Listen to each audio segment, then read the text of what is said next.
full committee hearing of the Judiciary Committee on Ransomware marks the first congressional testimony this year by the Justice Department and FBI on this threat.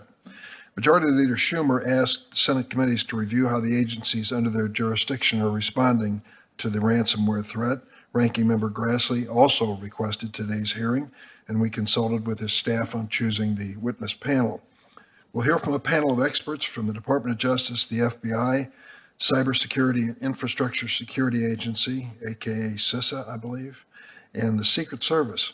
They will discuss the scope of the threat and what the agencies are doing to prevent it. They'll also provide guidance on best practices on how businesses and organizations can protect themselves. Before we get started, I'd like to turn to a brief video that gives us a sense of the ransomware threat.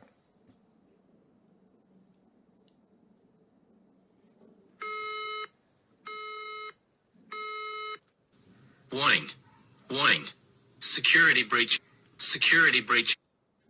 Ransomware attacks have increased in both scope and sophistication in the last year. Ransomware encrypts a computer network's data to hold it hostage and then will only give the digital decryption key to unlock it for a price. The average payment climbed from a few $1,000s in 2018 to more than $230,000. A ransomware attack on Colonial Pipeline forced the 5,500-mile pipeline to shut down for 6 days, spurring a run on gasoline along parts of the East Coast. Now they're attacking our meat supply. JBS says units in Australia and North America were hit over the weekend by what the company is calling an organized cyber attack on its information system. Hospitals are being targeted by hackers. Ransomware attacks are rampant, freezing computer systems for everything from a meat processor to hospitals and even schools. These attacks are increasing in frequency, victim losses are skyrocketing, and hackers are shifting their targets away from data-rich companies to providers of key public needs. In 2020, professional and public service and manufacturing were the three industries that were hit the hardest,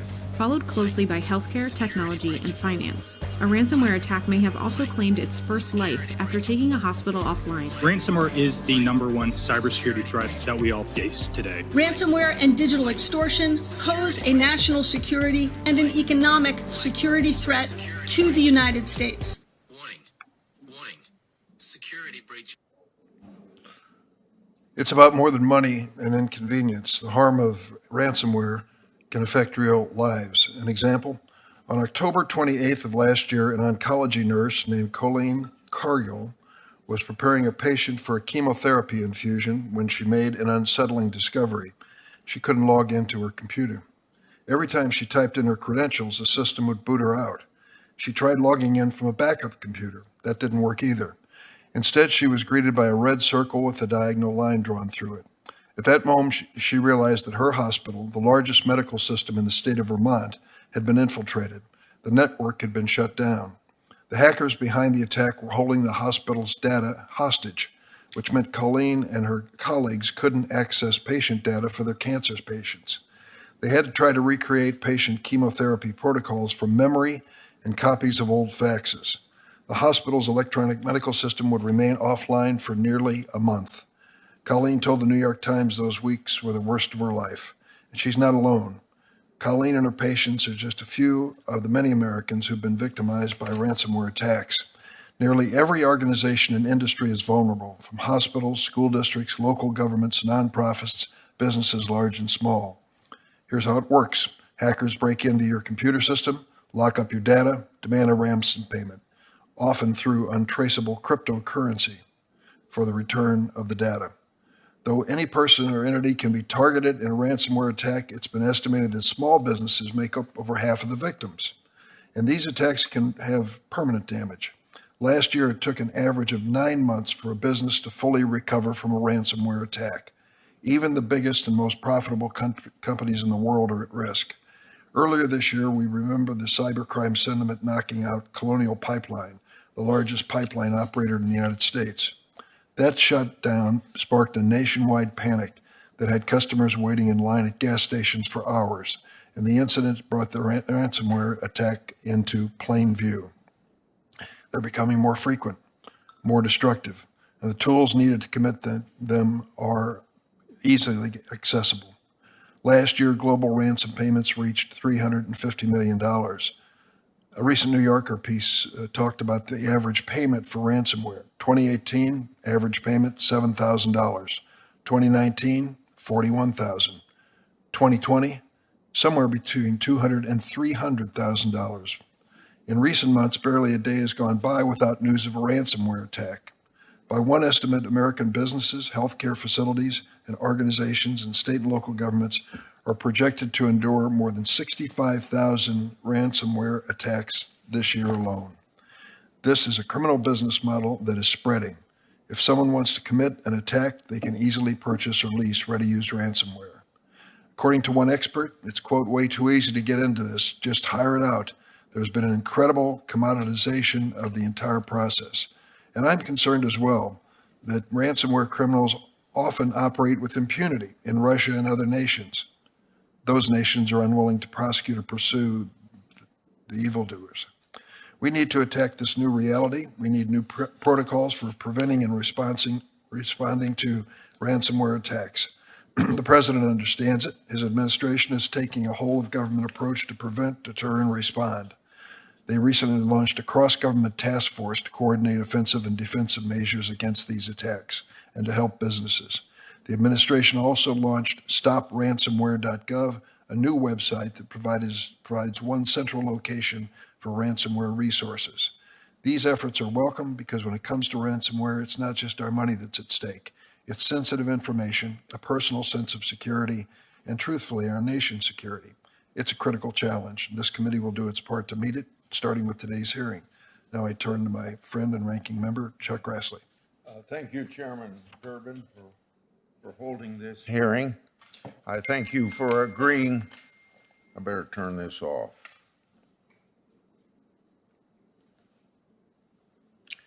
I thank you for agreeing to hold this hearing, an important bipartisan hearing on a problem of ransomware. Hear about it every day. I've appreciated working with you on this subject and look forward to continuing to work if we decide that legislation is necessary. The threat that we face from ransomware is increasing. Criminal actors are using techniques like phishing emails to gain access to data of business, nonprofit, or a government. The criminal actors then lock the data down and demand a large ransom.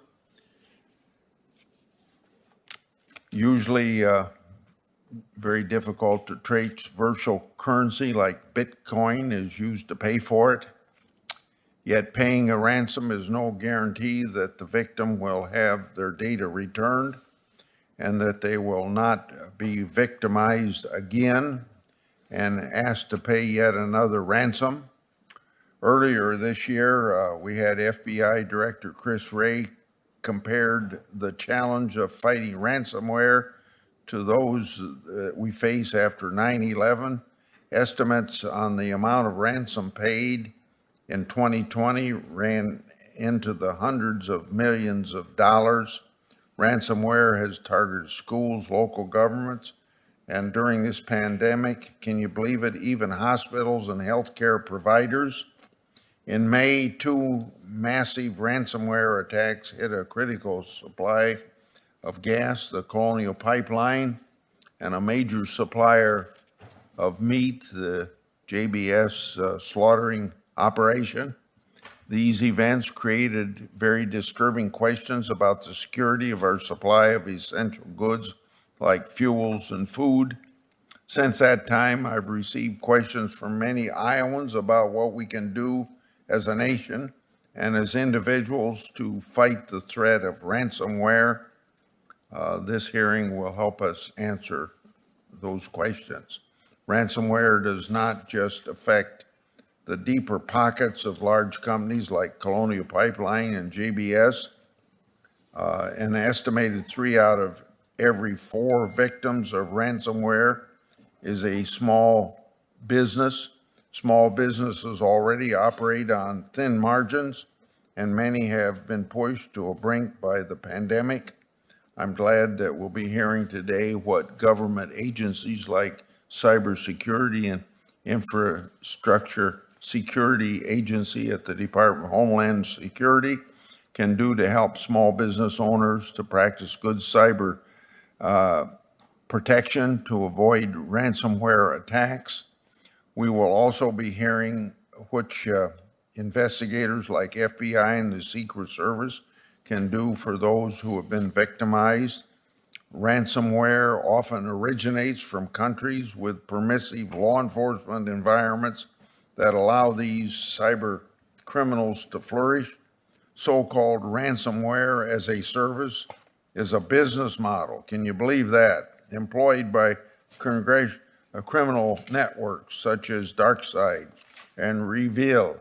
DarkSide and Reveal are behind many of the recent attacks. These criminal organizations work like illicit software providers, creating ransomware and leasing it to other criminal actors like known as affiliates for a share of the profits. We will be hearing from the Department of Justice how these criminal actors can be targeted and punished. The situation would be dire enough if ransomware was used only by sophisticated criminal actors in countries unwilling to help bring them to justice. However, just last week, the Biden administration and many countries, which are allies of the United States, formally blamed China for a massive hack of Microsoft Exchange email servers. Hackers operating under the umbrella of China's own Ministry of State Security appear to have used the hack to engage in ransomware schemes for their own profit. They will have extorted millions in ransom from our own U.S. victims. I have spoken many times on the dangers of cyber attacks, theft of intellectual property, and other aggressive behavior by China. I fear that ransomware will be a new method used by the Chinese Communist Party against Americans, and I will be pursuing opportunities to combat that danger. I look forward to hearing the testimony about what the executive branch agencies are doing to fight ransomware and what we as a country can do. And I thank all of our witnesses for attending. Thanks, Senator Grassley. Senator Feinstein asked to say a few words. Yeah, just a brief a comment, Mr. Chairman. I've been on this committee a long time. It's really not often that you pick up your binder and something in it immediately alerts you. And ransomware immediately alerts me to a real problem. We've had 2,474 complaints related to them presented to the FBI. And all I want to say is that I think we've got to take this very seriously and pass some legislation to deal with it. Thank you, Senator. I want to thank this panel of four witnesses. We have extraordinary career federal employees who are involved in pursuing this issue. Richard Downing served since 2015 as a Deputy Assistant Attorney General for the Criminal Division in the Department of Justice. He oversees the work of the Criminal Division's Computer Crime and Intellectual Property Section, Child Exploitation and Obscenity Section. Brian Vorndren is appointed Assistant Director for the FBI Cyber Division in March, previously Deputy Assistant Director of Criminal Investigations, the Assistant Special Agent in charge of cyber and counterintelligence programs in Baltimore. Excuse me. Eric Goldstein, appointed in February as the Executive Assistant Director for Cybersecurity at the Cybersecurity and Infrastructure Security Agency within the Department of Homeland Security. And finally, Jeremy Sheridan, appointed in April as the Assistant Director of the Office of Investigations at the United States Secret Service. Each witness will have 5 minutes, and then there'll be follow-up questions asked for 5 minutes by each member of the panel. We start this off with swearing in the witnesses. I ask you all, please rise. Raise your right hand. Do you affirm the testimony you're about to give before the committee be the truth, the whole truth, and nothing but the truth, so help you God? Let the record reflect that the witnesses answered in the affirmative. Mr. Downing, you're first up. Good morning, Chairman Durbin, Ranking Member Grassley, and members of the committee.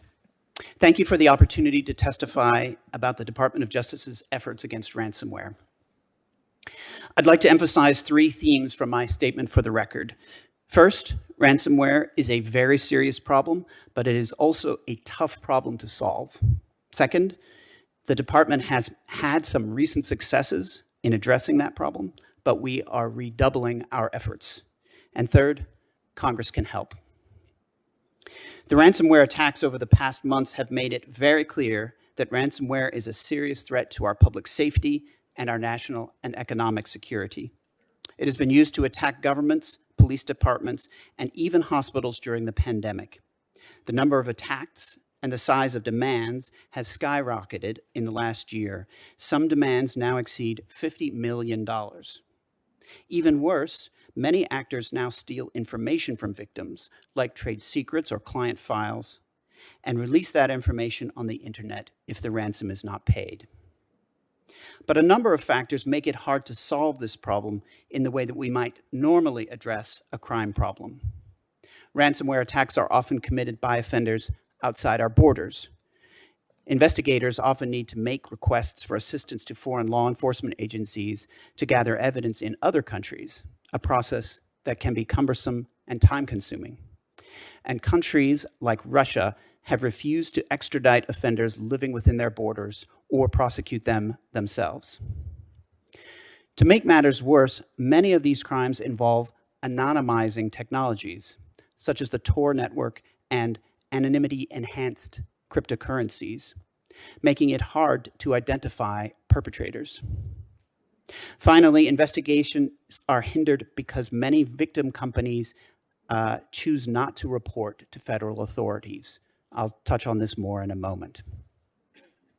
Despite these difficulties, we have had some recent successes, and we're keenly focused on doing more. In May, most of the ransom paid by the Colonial Pipeline was recovered. In January, the United States, Canada, and Bulgaria disrupted NetWalker, a ransomware variant that was used to attack hospitals during the pandemic. And also in January, the department and international partners disrupted Emotet, a botnet that was used to send ransomware to victim computers. But we are not resting on these laurels. Department leadership created a ransomware and digital exploitation task force to focus attention on this problem. This task force will help to make sure that the department is doing all it can to arrest offenders and disrupt their crimes, as well as to assure robust coordination with partners across the federal government and within the private sector.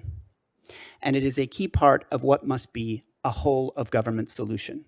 We are committed to working with partner agencies across the executive branch to address the threat.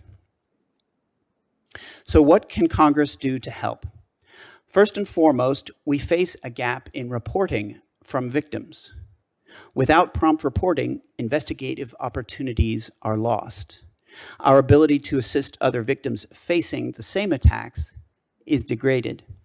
And the government and Congress does not have a full picture of the threat facing American companies.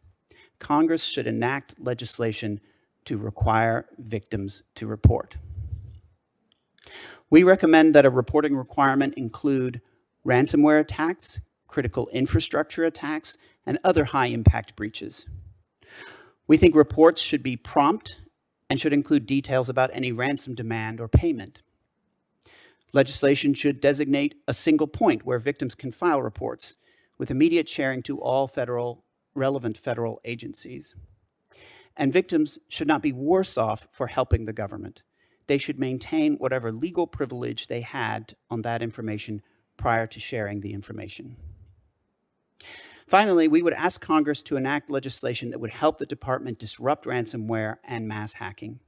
This legislation would give courts the authority to enjoin ransomware and botnets affecting 100 or more computers. Our proposal also contains other helpful amendments that would enhance our ability to charge offenders and disrupt attacks. I want to thank the committee again for providing me the opportunity to discuss these important issues, and I'm happy to answer your questions when that time comes. Thank you. Thanks, Mr. Downing. Mr. Vorndran? Good morning, Chairman Durbin, Ranking Member Grassley, and members of this committee. Thank you for the opportunity to be here to represent the FBI in our cyber program and to sit with our federal partners as a unified front against this growing ransomware threat in the country. As you know, this hearing comes at an important time. Your title says it all. As the cyber community learns from past incidents and works to ensure all the nation's people, companies, and levels of government are protected from future ransomware attacks. At the FBI, we've been sounding the alarm on ransomware for some time now, and the 5-year cyber strategy Director Wray announced last year gives us a roadmap to continue to mitigate this threat. Using this strategy, our goal is to not only pursue our own actions, but also work seamlessly with our domestic and international partners to defend our networks, attribute malicious activity, sanction bad behavior, and take the fight to our adversaries overseas. Our success relies on our ability together to impose risk and consequences on malicious cyber actors and to do so through joint operations sequence for maximum durable impact. We have to target the entire criminal ecosystem, including malware developers, money launderers, and shady infrastructure providers, and bring together the insight of government partners, cybersecurity firms, service providers, and victims in this common fight. 2 successes made possible by our cyber strategy were the recent Emotet and NetWalker disruptions, as mentioned by Mr. Downing. In January, in coordination with the intelligence community, an unprecedented number of foreign law enforcement partners in the private sector, we disrupted Emotet, one of the longest lasting, costly, and sophisticated cybercrime services. In the 9 months leading up to the takedown, it's estimated Emotet caused hundreds of millions of dollars in damage and infected more than 1.6 million computers. That same month, we also worked with international partners to disrupt the NetWalker ransomware variant, which had been responsible for impacting numerous victim companies, municipalities, and schools. As part of that operation, we obtained federal charges, a subject was arrested, and we seized nearly $27.5 million in cryptocurrency. Today, you'll hear from 4 agencies working together on the front lines of this fight, but ransomware has become so widespread, it can't be solved by federal action alone. We need Congress and the public to assist. We need a federal cyber incident reporting standard for breaches that pose significant risks, because inconsistent voluntary reporting is simply not enough. We need affected entities to report to the federal government as promptly as possible and within a defined time frame, because we must act swiftly. And we need ransomware reports to include all information about the ransom demand and any potential ransom payment information, because we can't let cyber criminals extort victims without repercussions. This may scare some folks out there. We understand why you may be hesitant to report an attack and to work with law enforcement. We do get that. But I want you to know we're here to help you. As the FBI does with all victims we counter in our work, we aim to inform, support, and assist ransomware victims in navigating the aftermath of crime and the criminal justice process with dignity and resilience. We want to empower victims of cybercrime because by working with law enforcement, you move us closer to the day when the people who victimized you can't strike again. When we receive information from you, we're going to use it to help limit damage to you and others, to improve our national security, and to keep others from being victimized. When victims work with us, everybody wins except the bad guys. You all have constituents who have been hurt by ransomware, and I had personal experience with this issue as an FBI special agent in charge. When I was in New Orleans in 2019, the Louisiana Governor's Office declared 2 separate states of emergency following a wave of ransomware attacks against school districts across the state and government agencies. As a father of school-aged children, this hits home. We're here today to inform you, your constituents, and the American public about ransomware, to make sure everyone knows this is a whole of government, but perhaps more importantly, a whole of society issue, and to make it clear what people can do to protect themselves and how to respond if they unfortunately become a victim. So again, thank you for inviting us to address this important topic, and I look forward to answering your questions. Thank you, Mr. Bondren. Mr. Goldstein. Chairman Durbin, Ranking Member Grassley, members of the committee, thank you for the chance to speak with you today on behalf of CISA and about this urgent threat. And thank you, Mr. Chairman, for your opening video, which really reflects the urgency of this issue. and the fact that ransomware intrusions can now impact the national critical functions upon which American families, businesses, and all levels of government depend. As the lead agency for civilian cybersecurity, CISA plays a key role in managing the risk of ransomware. But we don't do it alone. One theme today will be that this is truly a whole of government and whole of nation effort in which all agencies are aligned toward a shared outcome, reducing the prevalence and impact of ransomware intrusions affecting our country. Many of CISA's efforts to mitigate ransomware are focused on ensuring that all organizations in this country, big and small, across sectors, understand three key points. The first is that ransomware intrusions can affect any organization, from a small business to a Fortune 100 corporation. The second is that ransomware intrusions can cause prolonged downtime, significant financial implications, and potential impacts to public health and safety.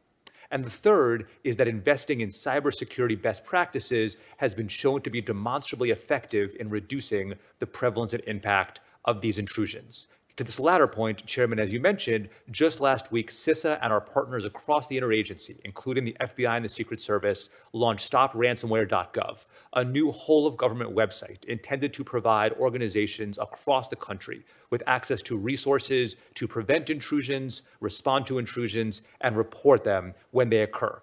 And this website builds upon our earlier campaigns on this topic, including our Secretary's Ransomware Sprint and our earlier Reduce the Risk of Ransomware campaign. We also offer a variety of no-cost voluntary services that businesses around the country can take advantage of to help secure their networks and identify risks. In particular, I'll call out our Ransomware Readiness Assessment, which is a self-assessment tool that helps organizations identify their preparedness for responding to and managing a ransomware intrusion.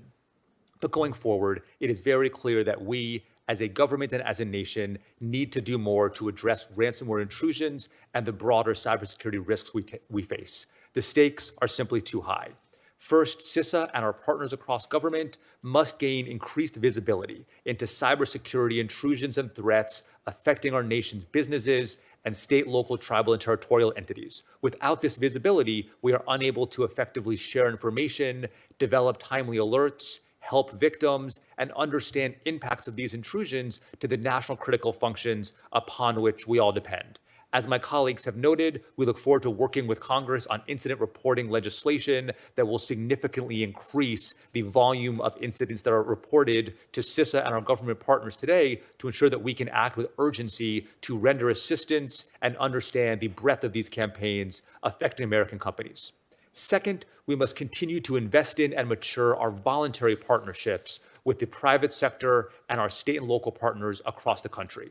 Over the past several months, the interagency has worked in collaboration with the private sector to focus on cyber defense against known ransomware campaigns. And going forward, we are shortly launching our new cyber defense collaboration effort, as established by last year's NDAA, to formalize and bring together the private sector and government in a way that will allow us to exercise the best of the private sector and government in managing these risks. And lastly, we must recognize that at least in the near term, we cannot prevent all intrusions and must drive a focus on resilience and functional continuity to ensure that intrusions don't impact the critical functions upon which Americans depend. To this end, the Cyber Response and Recovery Fund, an effort recommended by the Cyberspace Solarium Commission and recently passed by the Senate, would provide CISA with additional resources and capacity to respond rapidly to catastrophic cyber incidents. Our nation is facing unprecedented risk from these kind of intrusions. CISA and our partners across the agency are deeply focused on this risk, and we all must continue to redouble this focus, working with the private sector, with our state, local, tribal, and territorial partners, and with Congress to make sure that we are minimizing risks to our people, to our businesses, and to our government. Thank you again for the chance to be here, and I very much look forward to your questions. Thanks, Mr. Goldstein. Mr. Sheridan. Good morning, Chairman Durbin, Ranking Member Grassley, and members of this committee. Thank you for inviting me to testify on the threat of ransomware, the growing risks it poses to the American people, and the work of the US Secret Service and our partners to hold criminal actors accountable. In my role as the Assistant Director of Investigations, I lead our more than 160 global field offices and direct our network of cyber fraud task forces. I work to ensure that we are effectively detecting and arresting those actors engaging in the criminal violations we are authorized to investigate, while fully supporting our diverse protective requirements across the world. The U.S. Secret Service is a relatively small, specialized agency within the broader federal law enforcement community. Our investigative expertise, capabilities, and statutory authorities are all focused on our mission to protect America's financial infrastructure and payment systems from criminal abuse. The Secret Service's distinct focus allows us to keep pace with rapid changes in the financial sector and with the criminal schemes seeking to exploit those changes. Indeed, the Secret Service has been conducting investigations of cybercrime since well before they were even called cybercrimes. Our approach has remained consistent over the decades. By pursuing illicit proceeds, developing detailed evidence on transnational cybercrime networks, and by working with our partners around the globe, we have brought to justice some of the world's most infamous cybercriminals, including many who are thought to be beyond the reach of law enforcement. In particular, we have prioritized the investigation of key enablers of cybercrime, such as illicit digital money platforms, dark web forums, and other services that enable transnational cybercriminal activities like the use of ransomware. Our long investigative tradition, focused specifically on financial crimes, leads us to view today's ransomware crisis through a historical lens, one driven by three complex and interrelated factors. First, the swelling profitability of these attacks, largely as the result of the growth of cryptocurrencies as a form of extortion payment. Second, the inadequate security systems connected to the internet. And third, perhaps most importantly, the maturation of a cybercriminal ecosystem that we have not sufficiently suppressed and is now engaged in increasingly brazen attacks. It does us no service to sugarcoat the reality of today's situation. Cybercriminal networks are emboldening and expanding. Today, ransomware is menacing our economy and our homeland security. Cybercriminals are making more money and doing more harm to our society than ever before. They are creating a highly destabilizing force in international relations and risking unintended escalation as states look to consider their response options. To reiterate what my colleagues here today have all emphasized, there's no silver bullet for addressing the ransomware threat or our mounting cybersecurity risks. But federal law enforcement can act in meaningful ways to improve the current situation. First, we must reduce the profitability of ransomware campaigns by improving our ability to detect and interdict cybercrime proceeds. This will require a significant investment in tools, training, and personnel at home, as well as strengthened partnerships overseas. Second, we must work with technology companies and internet users to improve their defenses and resilience against cyber threats. And third, we must dramatically intensify our national and international efforts to investigate, arrest, and prosecute those engaged in transnational cybercrimes, including ransomware. Absent these combined efforts, I anticipate an increase in both the severity and frequency of highly disruptive ransomware attacks, attacks that will make recent incidents seem rather mild by comparison. This should not be a political or geopolitical debate. Ransomware is endangering us all. Criminals are not targeting just big businesses, but schools, city governments, local police departments, and other services upon which the American people depend. Progress is possible. The Secret Service's successful investigations of the recent ransomware attacks on the Washington, D.C. Metropolitan Police Department and the City of Atlanta show that we can hold criminals accountable. Our March 2020 alert, which notified dozens of U.S. hospitals and healthcare providers of criminal presence in their networks, potentially preventing numerous ransomware attacks, shows the ways that proactive information sharing can tangibly reduce cybersecurity risk. However, going forward, meaningful gains will require a renewed commitment on the part of the international community to make it clear that such destructive criminal activities are unacceptable in a civilized world. Thank you again for the opportunity to appear before you today and for your continued support of the U.S. Secret Service. I look forward to working closely with this committee and with other members of Congress on our shared priorities and welcome your questions. Thank you very much, Mr. Sheridan. Mr. Downing, on June 7th, the Department of Justice announced that it seized $2.3 million in cryptocurrency paid to the hackers behind the May ransomware attack on Colonial Pipeline. The criminal syndicate named DarkSide demanded a ransom in bitcoins, and Colonial Pipeline paid it. According to the DOJ press release, law enforcement was able to review the Bitcoin public ledger, track transfers of Bitcoin, and identify $2.3 million in proceeds from these ransom payments. It seems, for lack of a better reference, that cryptocurrency and Bitcoins are the coin of the realm when it comes to this ransomware. What can we do? What specific laws should we enact in the United States to be responsive to this and diminish the role of cryptocurrency? Thank you very much for the question. I agree completely that the cryptocurrency has unfortunately fueled this rise of crime. It has two key aspects to it. It's often anonymous, and it is non-reversible. That is, once it's passed to the criminals, it's very difficult to claw it back. We do not have a current proposal to enhance our authority to track or to interdict these kinds of things, but it's something that's very much under consideration. We definitely see this as an increased problem and look to the laws that we already have on the books, like the Bank Secrecy Act, to enforce the rules and regulations that are already applying to cryptocurrency exchanges and other actors in this space. That's exactly the point. We enacted laws so that the transfer of certain amounts really required disclosures to the government so we could monitor those. It's not a perfect system by any means, but it would seem that the Bitcoin and cryptocurrency need to be subject to some sort of review, surveillance, or regulation as well. Let me ask you another question to the panel, and maybe someone else would like to take it on. There was an article on June 7th in the New Yorker entitled "The Go-Between" by Rachel Monroe. It talked about the similarities between kidnapping and ransomware. And she wrote that about 3/4 of Fortune 500 companies eventually invested in kidnap and ransom insurance. There was some discomfort in the industry that they were funneling money to the mafia, terrorist groups, and criminal gangs, but by establishing some sort of a method to this madness, they were able to recover 97% of the kidnap victims without harm. Now, several countries went an extra step, particularly Italy, Colombia, and the United Kingdom banned kidnap and ransom insurance. And the argument was made in this article that really had a negative impact. Countries that banned kidnap insurance drove negotiations underground. Now we're dealing in a world of cyber insurance, and those who are trying to buy some protection through the insurance mechanism for their vulnerability.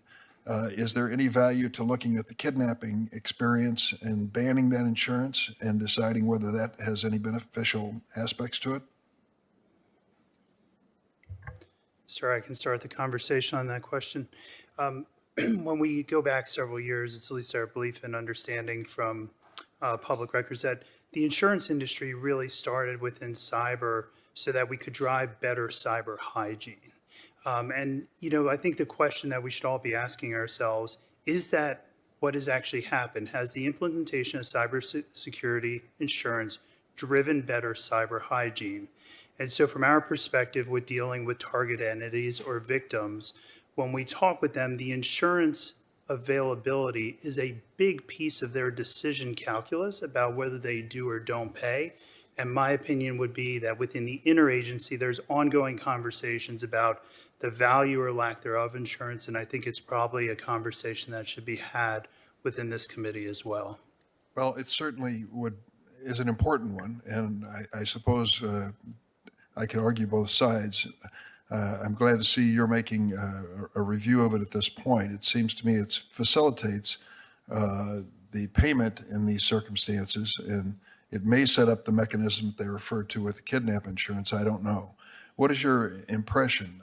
Are there special negotiators in this ransomware world that try to diminish the amounts that are being paid with any effect? There are special negotiators in this space for private sector companies that take on the negotiations with the cyber adversaries that are overseas. And from our conversations with people making decisions in companies about whether to pay or not to pay, we can assure you that the insurance availability or lack thereof becomes a relevant component of their decision making. Thank you. Senator Grassley? Yeah, Mr. Goldstein, I'm going to start with you. I understand that CISA helps businesses large and small in preventing ransomware attacks. This is partially through a recently launched one-stop website called stopransomware.gov. Can you describe the services you offer directly to small businesses beyond advice on best practices, and are businesses able to reach out to CISA for help and support if they have questions? Senator, thank you so much for that question. One of the core elements of CISA's mission is providing proactive assistance to organizations, particularly and including small and medium businesses across the country before an intrusion occurs. Because we know once an intrusion happens, there's already likely going to be some damage done. And so our goal is to get there and deliver guidance, best practices, and services before the ransomware intrusion happens. We offer a variety of services to this end. One option that we offer is self-assessment tools via our stopransomware.gov website, so that an organization that wants to assess their own cybersecurity can download an easy-to-use tool, walk through a process, and understand the work that they have to do. But if an organization also wants CISA's technical help, we offer assistance in identifying cybersecurity vulnerabilities, conducting technical penetration tests, or even red team assessments of an organization's infrastructure, looking at the security of design architectures of a given network, and on down the line. And of course, when an incident does occur, we work closely with our colleagues in federal law enforcement to provide incident response and threat hunting services to determine where the adversary went, what they did, and get them out. All of these services can be easily accessed via the stopransomware.gov portal. They are all, of course, free of charge, and we encourage any organization in the country, public or private, to take advantage of our services, many of which can be delivered through our field personnel assigned throughout the country.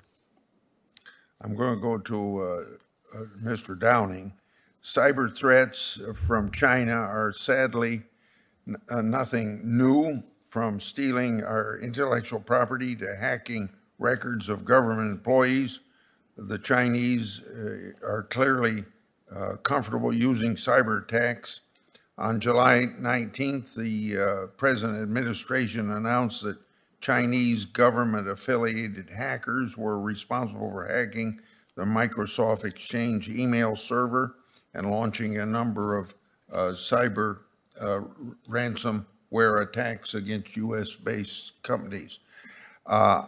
So to you, I'm concerned that the Department of Justice's China initiative, a successful initiative to focus resources on combating Chinese espionage from the Trump administration, may not be continued in the Biden administration. Would maintaining the China initiative be helpful in combating cyber offensives from China? Thank you very much for the question, Senator. I would like to reassure you that indeed the department continues to be keenly focused on the problem of the theft of intellectual property by Chinese actors and by the Chinese government. We have a close partnership between our National Security Division and the Criminal Division where I work, which continues to look at these questions and to aggressively investigate and prosecute individuals who are responsible for them, both inside the United States and outside. We use this, we see this as part of a larger effort that, of course, the Biden administration is very concerned about Chinese overreach. Looking at these questions as well. Also, do you, ransomware as a service is basically a form of high-tech organized crime. It's a business model where cyber criminals design a product, ransomware, which can be released to other criminal actors. Some ransomware as a service provider even provide tech help, like black market IT solution providers. So to you, are traditional cyber and organized crime tools available to fight ransomware as a service, or are new tools needed? Thank you for that question as well. It is true that many of these cyber organizations have organized structures not unlike traditional organized crime. We have aggressively prosecuted them as well using the tools that we have today. I don't have a particular proposal that addresses that point that has been cleared for by the interagency, but we would continue to look at that and work with the committee absolutely on that question. Does it mean that you have interagency conversations that you're thinking about something along that line if it gets clearance?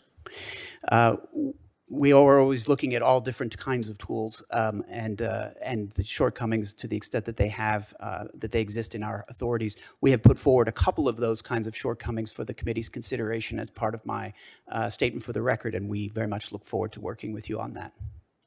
Thanks, Senator Grassley. Senator Feinstein. I'm not a lawyer, but I'm really perplexed by this, because what it says to me is that there is a criminal organization operating this process, and we can't do anything about it.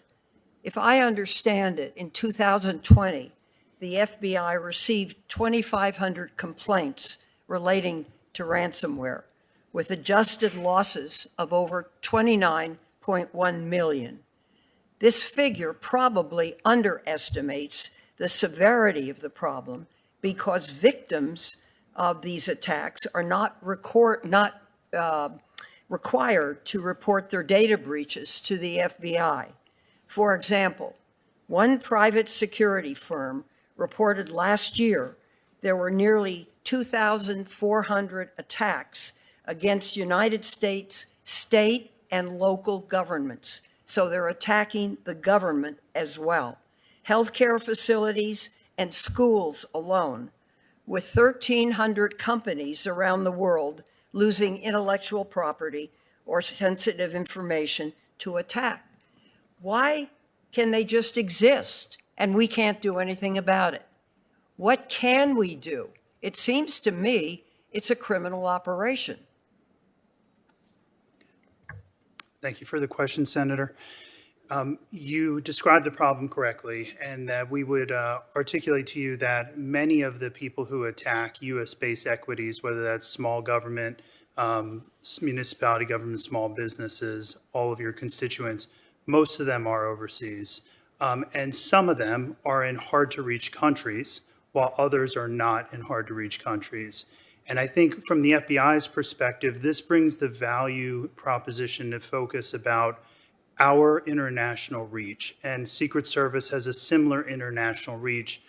Through the Department of Justice, we have had success in cooperative third-party countries that aren't Russia, right, in terms of safe harboring criminals. And those people have been brought to justice. They may be on criminal charges in a different country. And they Excuse me, could you just speak to what the FBI advises us to do? Very simply put, the FBI's advisement is build a relationship with your field office leader as soon as possible for cyber incidents. And then secondly, if you unfortunately become a victim, report those incidents to the FBI or any of our counterparts here, and we will immediately share with the rest of our counterparts. The last thing I would offer is that's very, very important for each of the companies or municipal governments to have well-rehearsed incident response plans, that they understand who to call when they become a victim. They understand the scope of those incident response plans, and to routinely exercise those would be some important messages to share with your constituents. Thank you. Senator Graham. Thank you all. As a matter of fact, I think one of the proposals you have is taking a couple of the bills that we've introduced, Senator Whitehouse and myself, and we'd like to work with you on that. So the bottom line, from the Secret Service point of view, if cryptocurrency didn't exist, would it be harder to do ransomware attacks and get paid for it? That's an interesting question, sir. It would be harder to facilitate the payment of the attacks. The ransomware attacks themselves would still occur. It would just be through a different payment mechanism. So if you took cryptocurrency off the table, how would they get paid? They would utilize other payment structures, regular fiat currency, the traditional financing of crime that has occurred for all existence. So if they asked for cash, would that be tougher on them? It would be more difficult for them to facilitate, yes, sir. Okay. How many ransomware attacks are there every year against Russian businesses? I don't have that information, sir. What about Chinese businesses? Similarly, I'd have to research that. What about Iran? Yes, same answer, sir. What about North Korea? Same? Yes, sir. I bet you not many. So the point is that we have criminal enterprises interconnected to nation states. Do you agree with that from a Secret Service point of view? Yes, sir, that's accurate.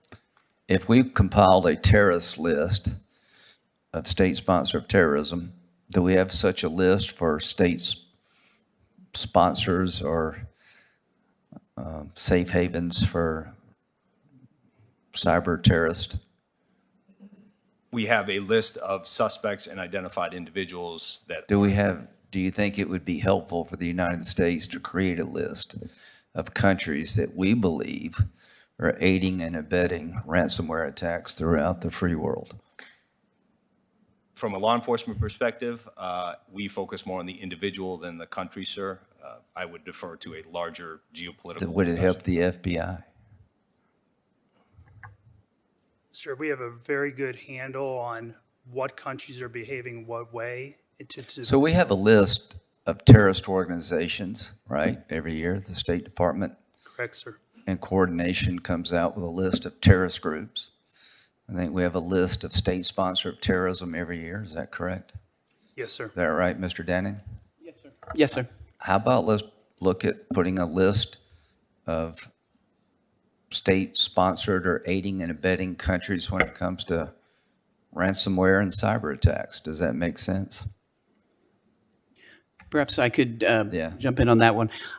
It's something that I don't know that I've thoroughly considered, so I'm not ready to give you a quick answer, but I do think that finding ways to press the countries that are harboring these. Well, let's make a list of those important. countries. Who are they?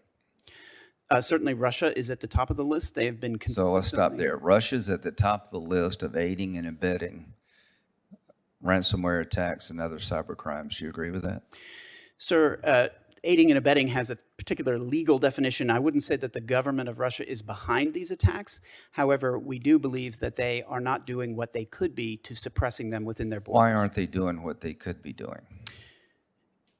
There probably are various different reasons for that I could speculate on, including that, as you pointed out, Do we sir, ever have we ever seen a connection between the cyber criminals and Russian intelligence agencies? at times, yes, sir. We have found. Matter of fact, we found more than one time where the Russian intelligence agency members were actually involved in cyber crimes, right?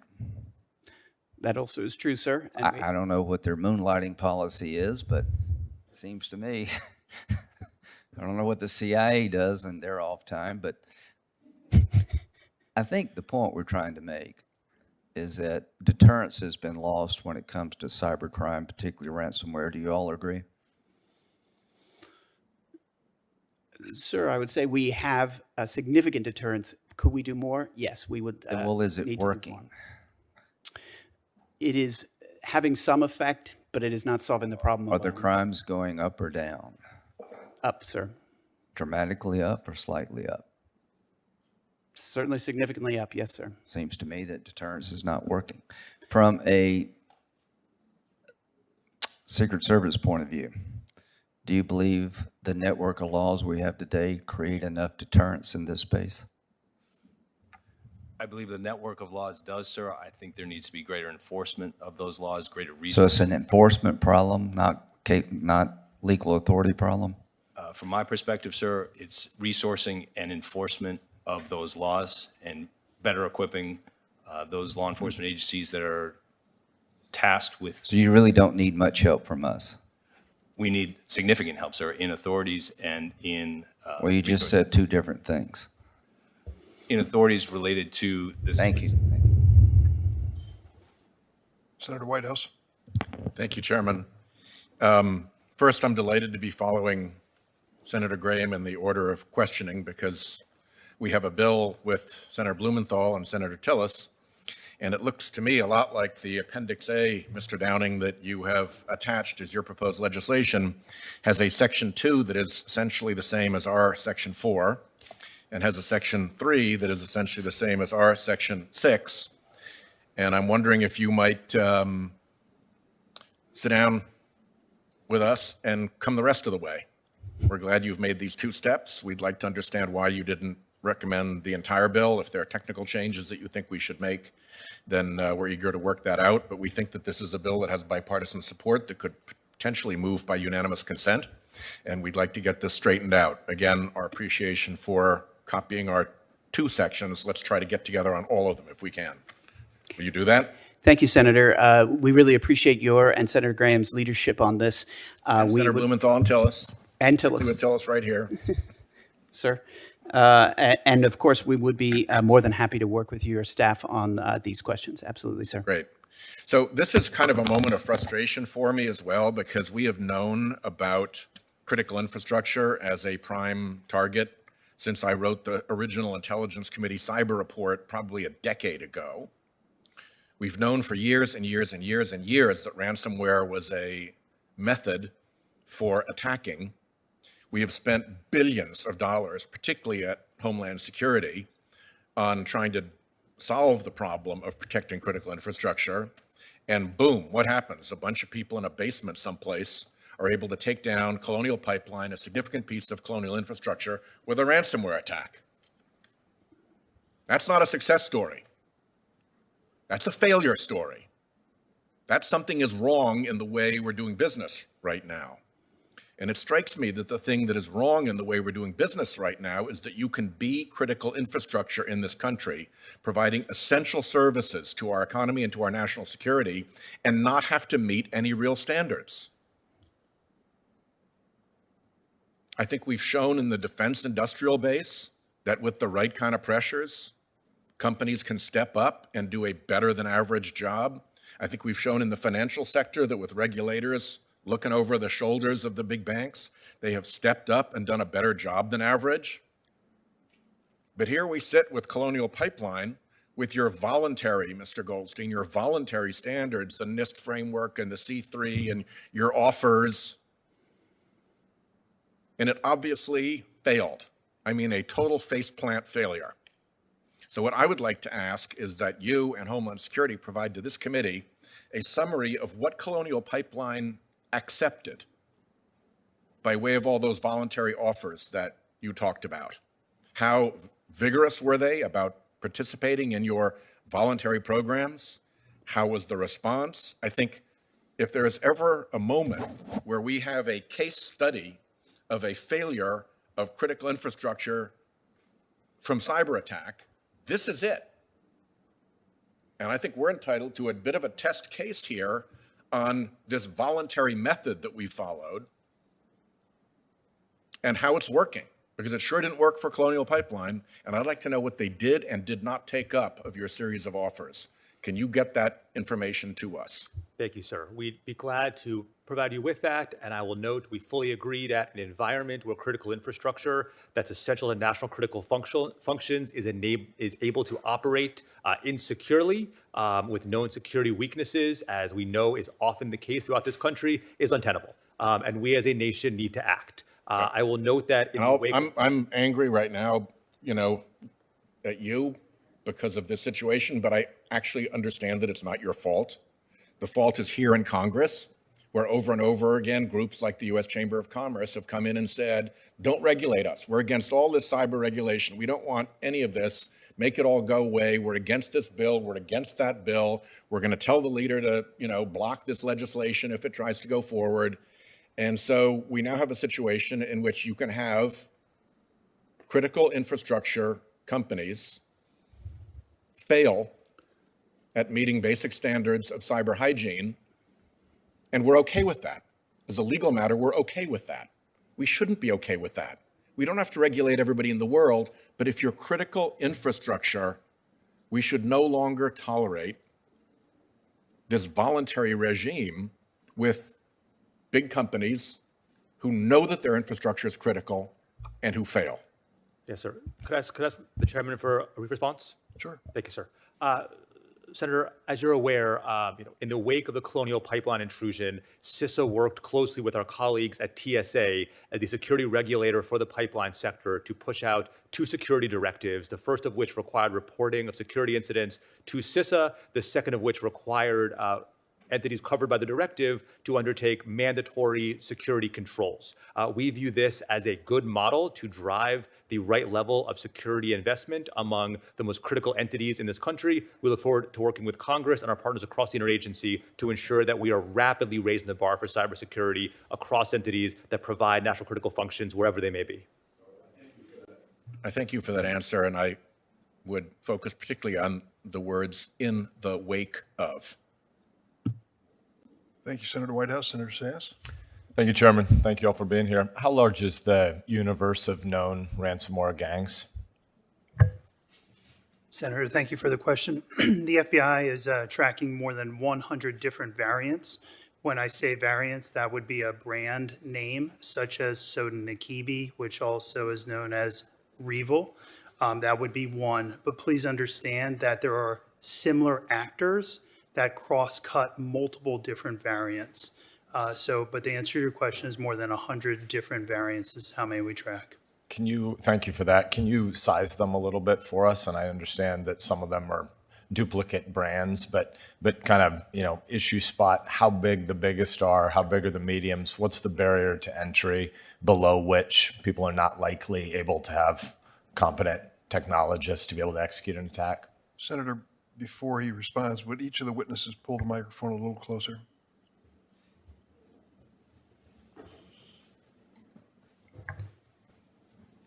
Senator, the answer to your question is we have an entire interagency algorithm that essentially prioritizes from 1 to 101 the level of impact that each variant has had on the United States, its economy, and its other various equities. The largest one that we know of, we would estimate that their revenue from attacks exceeds $200 million, to give you some type of scope on the value proposition. Your last question about barriers to entry is a little bit of a difficult one to answer. What I would say is that we see affiliates using the ransomware variants that are going to be most effective at compromising potentially vulnerable infrastructure, information technology infrastructure. So certainly happy to follow up on the barriers to entry conversation, but that would be the best answer I can give you today.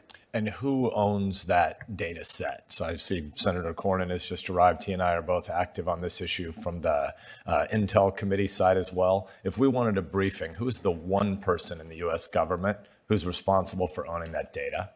The roll-up of the data is owned by the FBI through the interagency, but the model was built by the interagency, and every interagency component has input into the model to finalize the prioritization of it. And returning to Senator Graham's line of questioning, how many of those 100 are Russian allied?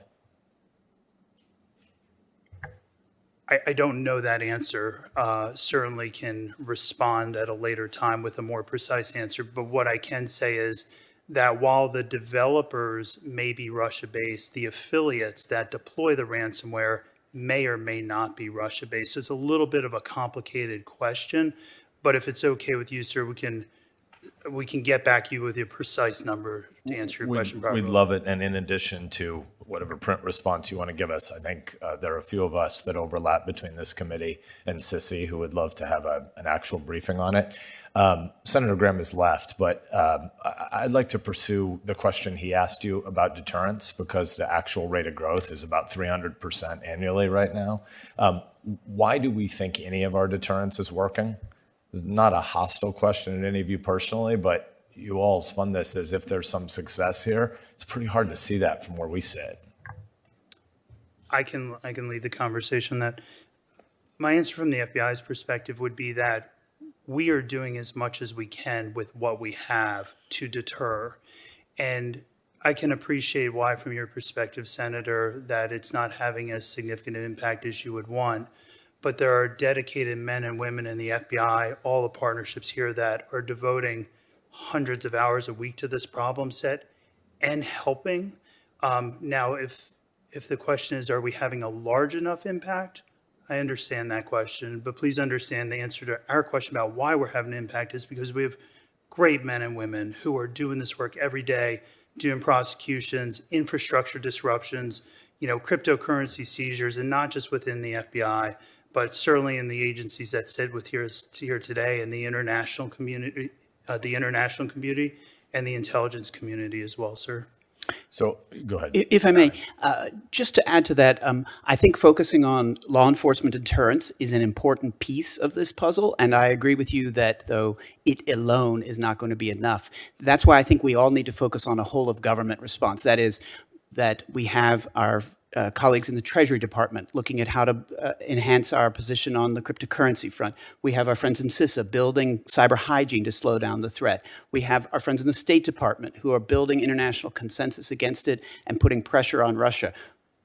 Yes, investigation and prosecution is an important piece of this, but it cannot be the only piece, I think, if we are going to succeed against this threat. Strongly agree that Putin's cronies who moonlight outside not just the official intel services, but across the oligarchs, like little rent and intel service on the side, clearly they don't fear us. And that deterrent problem is well above y'all's pay grade. Nobody's faulting you here for that. And sir, I recognize you're obviously right that there are a lot of hardworking patriots inside the organization, but that's a different question than whether or not we have the right national strategy. Thank you. Thanks for watching, and if you haven't already, please consider subscribing to our channel. And while you're at it, please leave us a comment. Thank you for watching.